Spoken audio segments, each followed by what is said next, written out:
Pastor Rissy, o amado líder chinês, 1836-1896.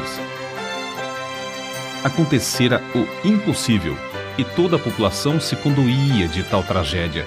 O Sr. Rissy, cidadão respeitado por todos, tornara-se crente. Fazia 2 anos que um pregador da nova religião pregava na província de Shanxi. Enquanto se esperava que enredasse alguns dos mais ignorantes, ninguém imaginava que o Sr. Rissy, homem culto, de grande influência entre o povo e destacado adepto de Confúcio, seria o primeiro a ficar enfeitiçado pelos diabos estrangeiros. Não havia entre o povo quem odiasse tantos estrangeiros como o Sr. Rissy. Mas, de repente, eis que ele estava ligado em espírito ao missionário. Abandonara todos os ídolos. Dizia-se que os queimara. Deixara de adorar as tábuas ancestrais. Não havia mais o cheiro de incenso na sua casa. E o que era ainda mais estranho, o Sr. Rissy desistira de fumar ópio. Os velhos recordavam que Shanxi fora uma das províncias mais prósperas da China e contavam como fora introduzido o fumo estrangeiro, isto é, o ópio. O vício se tornara tão generalizado que todo o povo estava reduzido à maior pobreza. Nem mesmo os mais velhos se recordavam de alguém habituado a fumar ópio que, no decorrer dos anos, tivesse conseguido libertar-se do vício. Contudo, o erudito Rissy abandonara por completo seu aparelho de fumar e parecia não sentir a ânsia que sentem os que são privados da droga entorpecente. O tempo que outrora passara preparando e fumando o ópio, ele agora o empregava nas práticas, para eles estranhas, da nova religião. Dia e noite, o recém-convertido se aplicava ao estudo dos livros dos estrangeiros.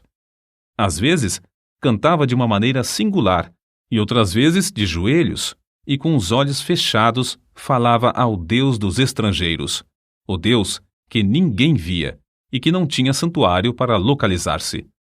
Dia após dia, a Sra. Rissy notava a grande transformação na vida do marido e começou a abandonar o intenso ódio que sentiu quando ele se converteu. Quando acordava à noite, via-o absorto, lendo o precioso livro dos livros, ou ajoelhado, suplicando ao Deus invisível que sentia estar presente. A persistência do homem em reunir todos os membros da família diariamente para os cultos estranhos foi tal que ganhou também sua esposa para Cristo. Para o crente Rissy, Satanás era o temível adversário que realmente é, sempre incansável e constantemente espreitando para derrubar e destruir os crentes. Contudo, para ele o poder de Cristo era igualmente real, e Rissy saía mais que vencedor em todas as dificuldades. Considerava a oração indispensável e, não muito depois de se converter, chegou a reconhecer o valor de jejuar para melhor orar. Foi então que aconteceu a coisa menos esperada. A própria natureza da Sra. Rissy parecia mudada. Ao converter-se, tornara-se profundamente alegre e recebia as lições das Escrituras avidamente. O marido esperava que breve ela se tornasse uma verdadeira companheira na obra de ganhar almas, mas, repentinamente, parecia pairar sobre ela uma nuvem do mal. Apesar de todos os esforços, sentia-se levada, contra a própria vontade, a praticar tudo quanto o diabo sugerisse. Caía, especialmente na hora do culto doméstico, com ataques violentos de cólera. O povo então dizia: o Rissy e sua esposa estão ceifando o que semearam.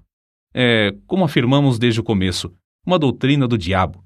E agora, a Sra. Rissy está possuída de demônios. Durante algum tempo, o inimigo das almas parecia invencível. A Sra. Rissy, apesar de todas as orações dos crentes, continuava a definhar, ficando quase sem forças.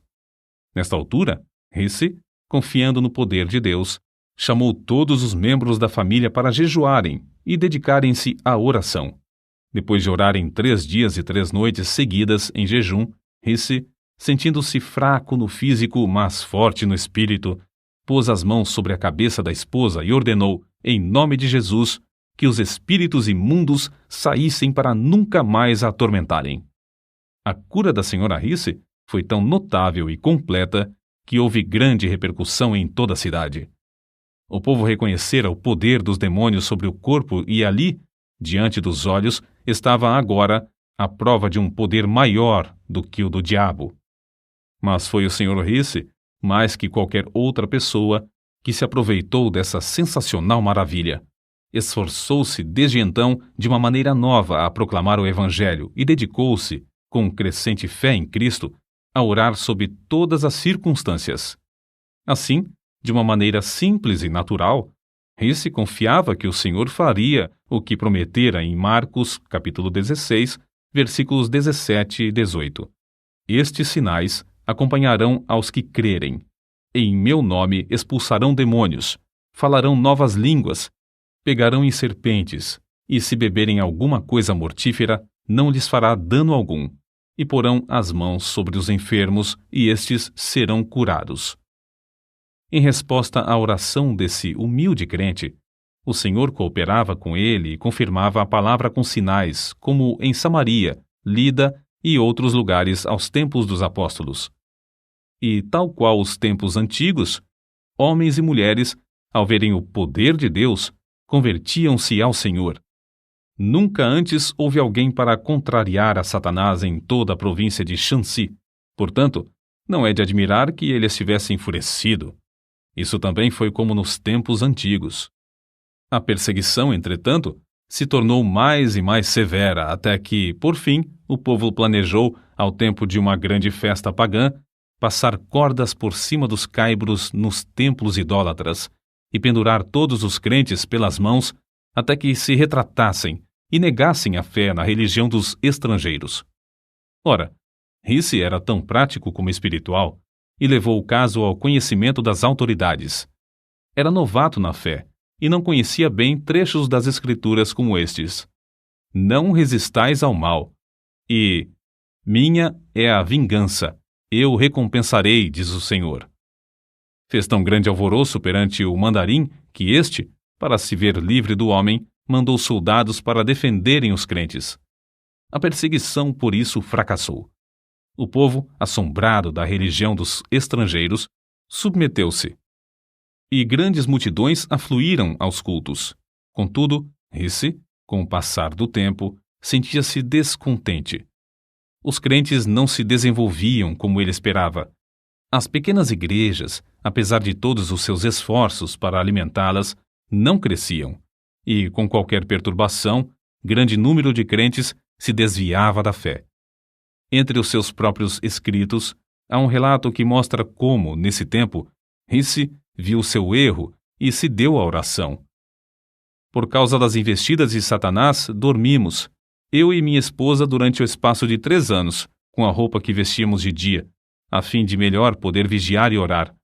Às vezes, num lugar solitário, passávamos toda a noite orando, e o Espírito Santo descia sobre nós.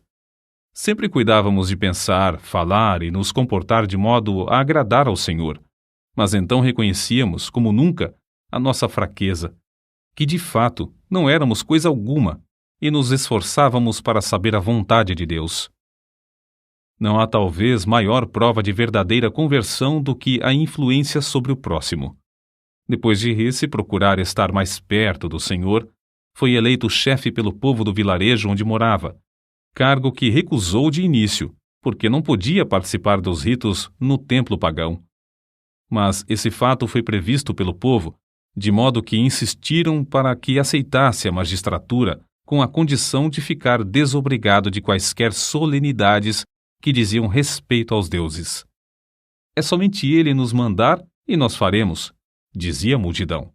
Porém, quando Risse recusou, a não ser que o povo cessasse todas as cerimônias pagãs e fechasse o seu templo, todos voltaram para casa. Grande foi, pois, a surpresa quando, alguns dias depois, o povo voltou e concordou em fechar o templo. O erudito Risse era o único entre eles liberto do ópio e capacitado para chefiar o povo. O fervoroso crente, então, assumiu o cargo como um serviço a ser feito perante o Senhor. Houve boa safra, bom êxito na parte financeira, e prevaleceram a paz e o contentamento.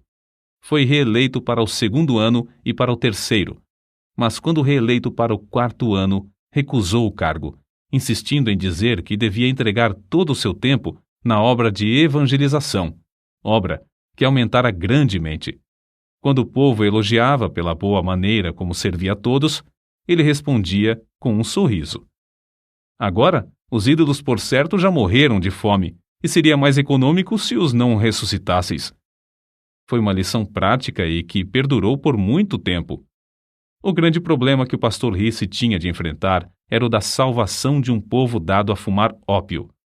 Devia haver um meio de libertar os infelizes escravos do desespero indescritível. Porque o Filho de Deus veio com um alvo definido de procurar e salvar os perdidos. Enquanto o pastor Risse orava sobre esse problema, foi dirigido a converter a sua casa em abrigo e convidou para ajudá-lo um missionário que tinha um remédio para aliviar a ânsia dos viciados quando privados da droga. No início, somente 2 dos interessados tinham a coragem de experimentar o tratamento. Os outros frequentavam o abrigo, dia após dia, para verem o resultado. Por fim, um dos pacientes, agonizante de corpo e mente, acordou os outros à meia-noite.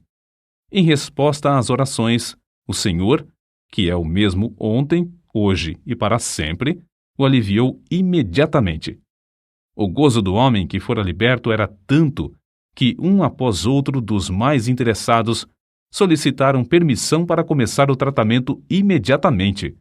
Nessa altura, faltou-lhes o remédio importado que usavam para diminuir os sofrimentos dos enfermos. Acerca disso, assim escreveu fervoroso Risse. Em oração e jejum permaneci perante o Senhor, rogando que me mostrasse quais os ingredientes necessários e me fortalecesse e ajudasse a preparar as pílulas para aliviar os que sofriam. Para distrair os pacientes e aproveitar o ensejo, o missionário ensinava-lhes hinos e passagens da Bíblia, realizava cultos 2 vezes por dia e fazia os interessados repetir, hora após hora, trechos das Escrituras. Quando lhes faltava outro recurso, recorriam às pílulas preparadas pelo pastor Risse, as quais faziam o mesmo efeito do remédio importado. Contudo, o fiel Risse não confiava nas pílulas, nem as fabricava sem antes jejuar e orar. Costumava, ao fabricar as pílulas, passar o dia inteiro jejuando. Às vezes, de tarde, estando demasiadamente cansado para continuar de pé, saía para passar alguns minutos perante Deus. Senhor, é a tua obra, dá-me a tua força.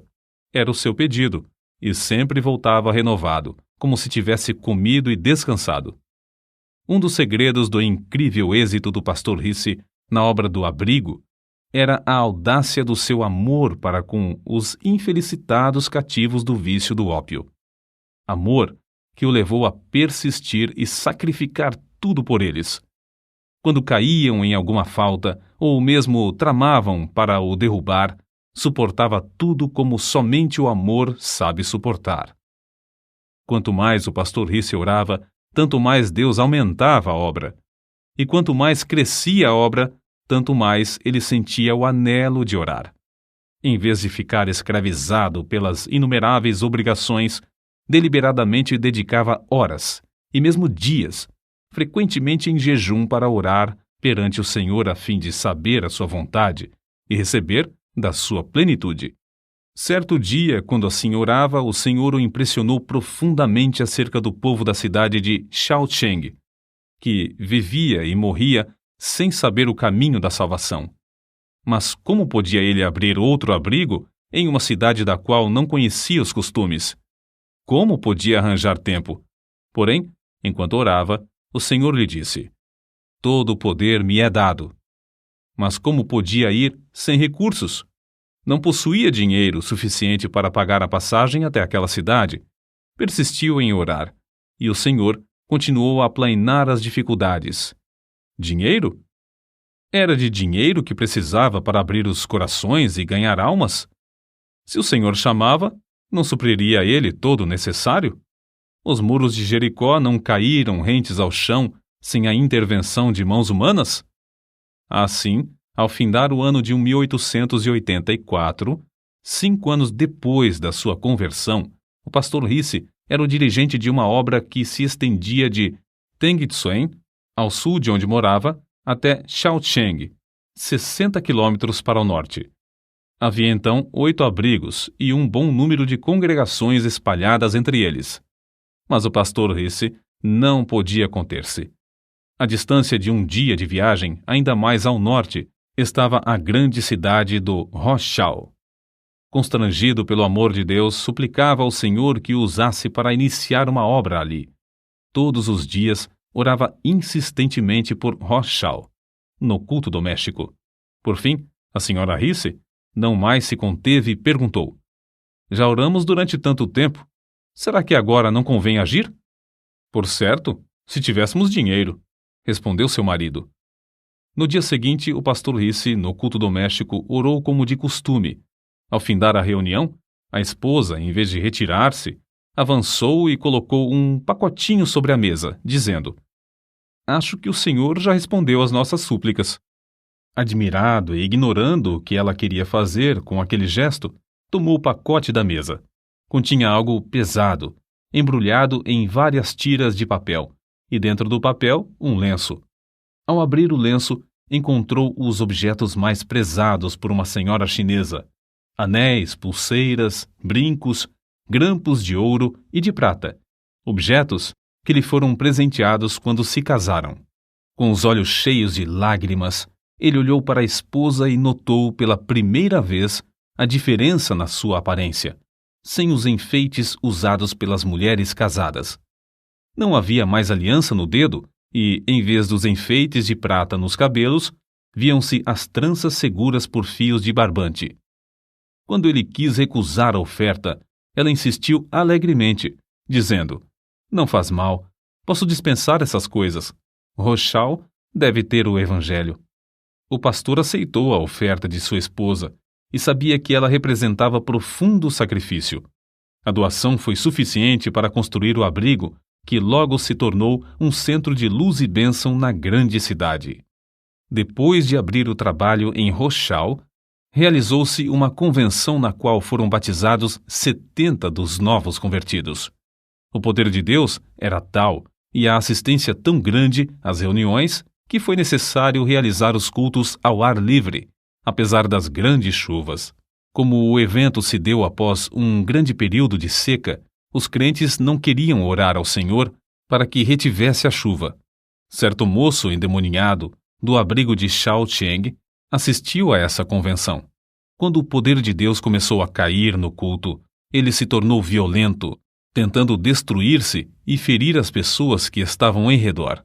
Quando o pastor Risse se aproximou, o moço deixou de gritar e de lutar. E os homens que o seguravam disseram: Ele está bom, agora está bom. O espírito já saiu. O pastor, contudo, não se enganou. Pondo as mãos sobre a cabeça do moço, orou com instância, no nome de Jesus. Houve alívio imediato, e quando o pastor se retirou, o moço parecia completamente liberto. Certo crente, comovido ao presenciar tudo isso, tirou $50 do bolso e disse ao pastor: Aceite isso. Sei que as despesas da obra são grandes. O pastor, surpreendido, aceitou o dinheiro, mas ao pensar sobre o caso, sentiu-se turbado. A importância era muito elevada e ele a aceitara sem pedir conselho ao Senhor. Retirou-se imediatamente para levar o caso a Deus. Apenas tinha começado a orar, chegou um crente apressado.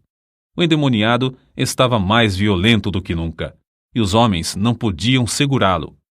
Ao chegar o pastor à presença do moço, o espírito clamou: Podes vir, mas não te temo mais. Parecias tão elevado como os céus, mas agora é baixo, vil e insignificante. Não tens mais poder para me domar. O pastor, reconhecendo que perdera a fé e o poder ao aceitar o dinheiro, dirigiu-se ao crente que lhe o dera, enquanto o infeliz endemoniado blasfemava em alta voz. Devolveu toda a importância, explicando como, ao receber o dinheiro, perdera seu contato com Deus. Depois, com as mãos vazias, mas com o coração cheio de gozo, voltou novamente para onde estava a multidão alvoroçada. O moço continuava furioso. O pastor, porém, estava em contato com o mestre. Calmamente e em nome de Jesus, ordenou ao espírito que se calasse e saísse. O moço deu um grito e foi lançado ao chão pelo demônio, onde ficou alguns minutos contorcendo-se em dores agonizantes. Então se levantou, com o corpo abatido, mas completamente liberto do espírito maligno. Certo missionário escreveu o seguinte acerca de Risse: o pastor Risse era perenemente alegre, servia ao próximo incansavelmente, tratava a todas as pessoas com a maior delicadeza. Nunca se comportou levianamente, nem desperdiçou o tempo em assuntos desnecessários. Ganhar almas era a paixão da sua vida. Era impossível estar com o pastor Risse sem orar. Seu instinto em tudo era o de olhar para Deus. Muito antes de clarear o dia, ouvia-o no seu quarto, orando e cantando horas a fio. A oração se parecia com a atmosfera em que vivia, e ele esperava e recebia de Deus as mais destacadas respostas. Lembro-me de que, certa vez, quando viajava com ele, hospedamo-nos em uma pequena pensão. Foi procurado por uma mulher que tinha uma criança de colo enferma e que sofria muito. Homens e mulheres, em todos os lugares por onde passava, também o procuravam. Reconheciam que era homem de Deus e que podia socorrê-los. O pastor Risse ficou em pé imediatamente, cumprimentou a mulher com o filhinho, tomou-o nos braços e orou pedindo a Deus que o curasse. A mulher, grandemente consolada, partiu. Algumas horas depois, viu o menino são, correndo e brincando. Tais acontecimentos eram comuns. Nunca me esquecerei da convenção realizada em Pyongyang. Ao nos aproximarmos do local, durante a noite, ouvi os crentes chorando e orando em voz baixa. Ali estava o querido pastor Risse, juntamente com um grande número de irmãos, todos ajoelhados, clamando ao Senhor e suplicando que salvasse seus parentes e amigos. Acreditavam no poder da oração e se dedicavam à intercessão. Durante todo o inverno, o pastor Risse esteve sob o poder do Espírito e transmitia esse poder ao próximo. Quando encontravam um auxiliar passando por alguma prova, jejuava, orava e impunha-lhe as mãos. O resultado era que, geralmente, os auxiliares recebiam o mesmo poder. Nesse tempo, também havia grande falta de sujeição à palavra de Deus. O pastor Risse, porém, em tudo entregava-se à oração. No decorrer dos anos, tornou-se poderoso em expor as Escrituras. A força e a resistência que Risse manifestava sob provações físicas e mentais eram extraordinárias. Recebia virtude de Deus para realizar a obra divina. Quando já velho, podia andar 45 quilômetros de uma vez, e depois de jejuar por 2 dias seguidos, podia ainda batizar 50 pessoas sem descansar e sem interrupção. Por fim, com a idade de 60 anos, no meio da lida desta vida, Deus o chamou. Na mesma sala onde, antes da sua conversão, fumava ópio, passou alguns meses de cama, sem qualquer sofrimento, apenas com as forças quase completamente esgotadas. Na manhã do dia 19 de fevereiro de 1896, ao fechar os olhos aqui no mundo para ir estar na presença de seu Senhor, centenas de seus filhos na fé, que o amavam ardentemente, não puderam mais conter-se, rompendo em grande choro e fortes soluços. Durante sua vida terrena, entregou tudo ao Senhor. Para ele, não existia coisa demasiado preciosa que não pudesse usar para o seu Jesus. Não havia labor árduo demais, se pudesse ganhar uma alma pela qual seu Salvador morrera. Nunca encontrou cruz pesada, se pudesse levá-la por amor de Cristo. Jamais julgou o caminho difícil, tratando de seguir as pisadas de seu mestre. Assim, o fiel pastor Risse foi promovido para fazer serviço mais alto, mais sublime, para estar em mais íntima ligação com Jesus. A obra pioneira que deixou em Shaoxing, Tengsuen, Roshao, Taiyuan, Pyongyang e dezenas de outros lugares é como pujante fortaleza e como resplandecente farol, dissipando as trevas do paganismo na China. Os abrigos e as igrejas fundados nesses lugares permanecem como imponente monumento à sua memória.